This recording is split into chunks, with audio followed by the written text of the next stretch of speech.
Hey there, my name is Sorichetti, and today I'm going to be leading you through your first 2 days of off-season training. For day 1, we're going to be focusing on strength-based resistance exercises. We're going to be really utilizing our body's full range of motion. That is especially important for when it comes to exercises that affect your hip. For day 1, we're going to start with a dynamic warm-up. That's important for not only stretching the muscles, but warming them up as well. So let's hit the gym and get started.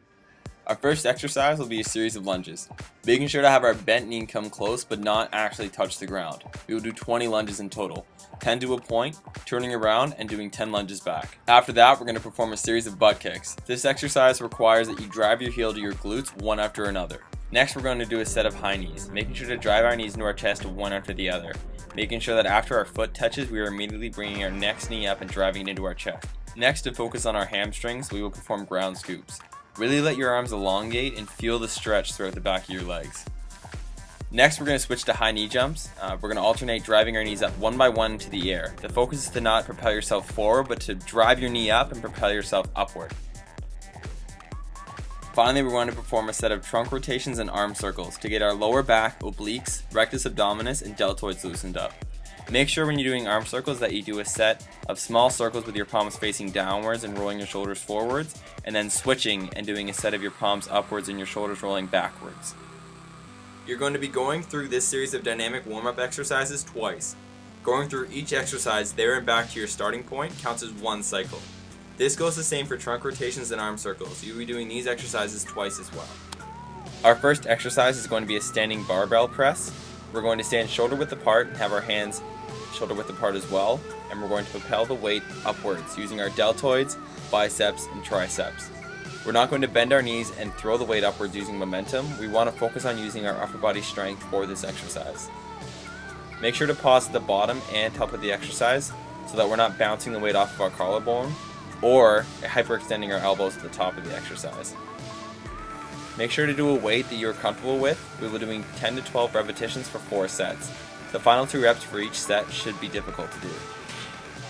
So we're going to perform full squats. We're going to have our feet wider than shoulder width apart and make sure to come all the way down through the motion. That means having our butt come lower than our knees. We're going to then pause and then propel the weight upwards. What we don't want to do is round our back. We want to make sure that our core muscles are tight and that we are keeping our back arched throughout the exercise. The reason we're performing full squats here is because we want to make sure that you generate strength through a full range of motion. This means making sure that you do a weight that is appropriate for you. We're going to be doing 12 to 15 repetitions for 4 sets. This can become pretty taxing on your hip, so if at any time you need to take a break or if this is too painful, make sure to let us know.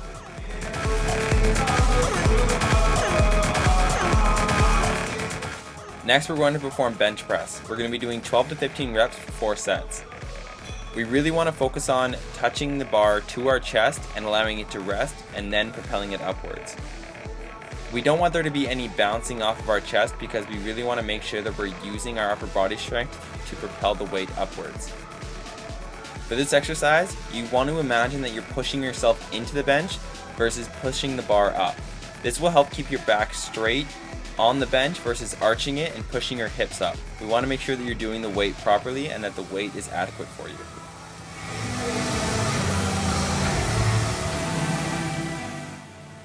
We're now going to perform a series of hamstring curls. We're going to be doing 15 to 20 reps for 4 sets. For this exercise, you really want to make sure that you're doing it at a controlled speed. You're going to be bringing your heels into the back of your legs, allowing there to be a hold and contraction, and then allowing your legs to elongate again.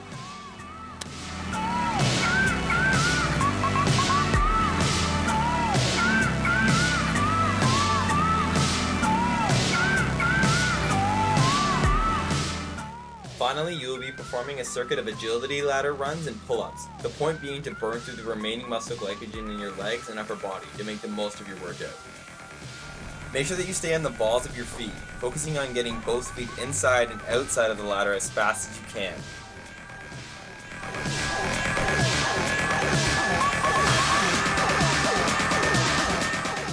Facing the ladder again, focus on bringing both feet inside and outside the ladder with speed.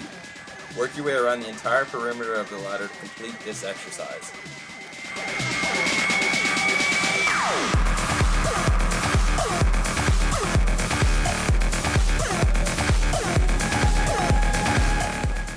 Immediately after your agility ladder exercises, we're going to go and perform pull-ups. We want to make sure that we're not using momentum and that there is a pause at the top and bottom of the motion. For a minimum, you're going to try and perform 5 reps, and for a max, you're going to be doing 12.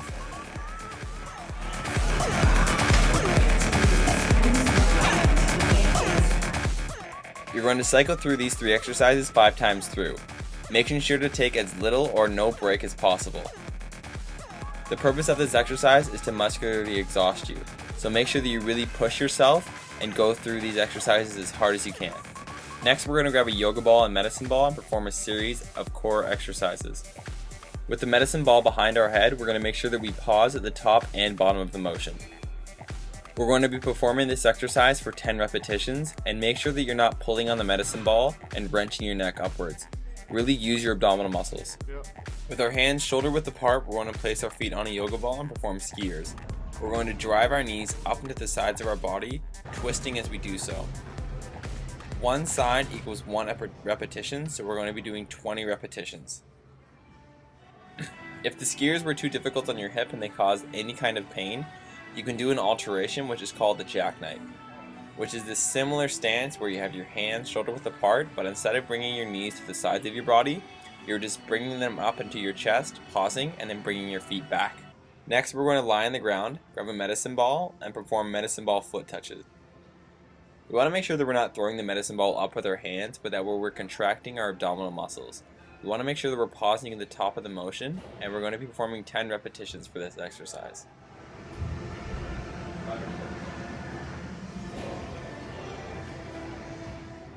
We're going to be going through this cycle of exercises 3 times through. So that means 3 sets of sit-ups, 3 sets of skiers or jackknife, and 3 sets of medicine ball foot touches. After completing day 1's workout, make sure to get a carbohydrate-dense meal in you and a good night's sleep. This will help you refuel and refocus for day 2's workout.